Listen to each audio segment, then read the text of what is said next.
ताला की कुदरत की यह दास्तान सुनकर आपके रूह तक लरज उठेगी।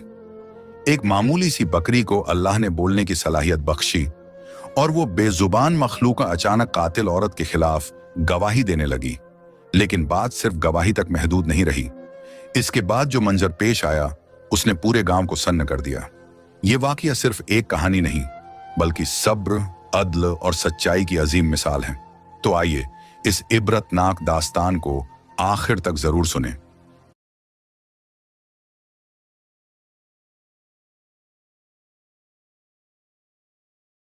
छोटे से एक गांव की मिट्टी में बसा एक पुराना धुंधला सा घर, जहां अब्दुल्लाह अपनी दो बीवियों के साथ जिंदगी गुजार रहा था। पहली बीवी शानिया, जो बरसों से अब्दुल्लाह के साथ थी, मगर तकदीर ने उसे औलाद की नेमत से महरूम रखा। वो हर रोज मुस्कुराने की कोशिश करती, मगर उसका दिल अंदर ही अंदर वीरान होता जा रहा था। अब्दुल्लाह की मां, जो पोते की आरजू में तड़पती रही, आखिर एक दिन उसने बेटे की दूसरी शादी करवा दी। ये शादी ना किसी रईसजादी से हुई, ना किसी नवाब की बेटी से, बल्कि एक यतीम, मासूम और दिलकश लड़की से, जिसका नाम था अलीना। ना कोई माँ बाप था, ना कोई सहारा, बस एक बकरी थी जो उसके बचपन की साथी थी। यही बकरी उसका दहेज बनी और साथ चली आई। अलीना सिर्फ 18 साल की थी और उसके मासूम चेहरे पर नूर छलकता था। मगर जब वो इस घर में दाखिल हुई, शानिया ने उसे कभी अपने दिल से कबूल नहीं किया। हर लम्हा उसे तानों के तीरों से छलनी करती, कामों में जलील करती और तल्ख अल्फाजों से उसका दिल दुखाती।